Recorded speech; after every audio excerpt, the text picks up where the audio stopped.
l'ouest, moins de 10% de la population est d'origine russe, mais à l'est, ils sont près de 40%.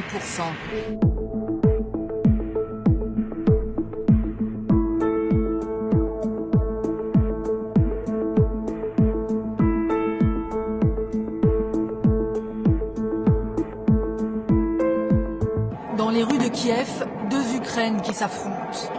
Pour comprendre la violente crise qui secoue ce pays de 45 millions d'habitants, il faut remonter à 1991, l'éclatement de l'URSS. L'Ukraine devient une nation indépendante. Indépendante, mais écartelée entre l'Europe à l'ouest et la Russie, son ancien mentor, à l'est. La division est d'abord culturelle. Dans la partie occidentale, la population parle ukrainien et observe le rite catholique. À l'est, les habitants sont russophones et majoritairement orthodoxes. Le sentiment d'appartenance à la Russie y reste très fort. Économiquement, la fracture est aussi très nette. À l'ouest, les campagnes et des habitants qui lorgnent sur leurs voisins européens et leur niveau devient plus élevé. À l'est russophone, les mines, l'industrie sidérurgique, les anciens centres névralgiques de l'appareil industriel communiste.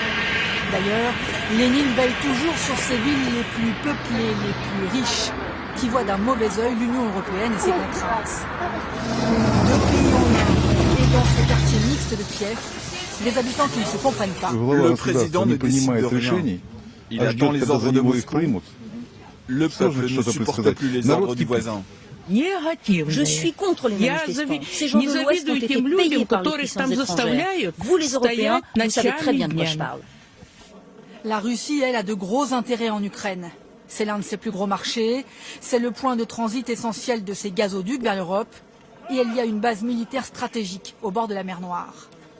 Des raisons essentielles pour ne pas perdre de terrain face à l'Europe.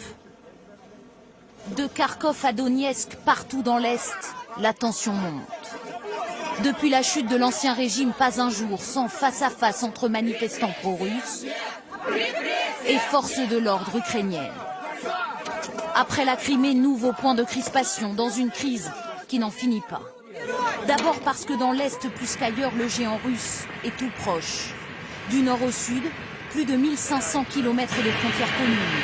D'un côté comme de l'autre, on parle russe. À l'ouest, moins de 10% de la population est d'origine russe, mais à l'est, ils sont près de 40%.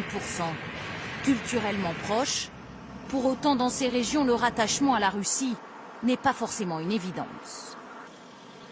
Le soutien populaire au rattachement à la Russie est aujourd'hui de toute façon minoritaire. Et d'ailleurs, on l'a vu dans certaines petites villes, la population est venue voir les assaillants en leur demandant qui ils étaient, qui les avait élus. Donc on sent bien aussi un relatif scepticisme. Pour le gouvernement de Kiev comme pour celui de Moscou, c'est un enjeu majeur.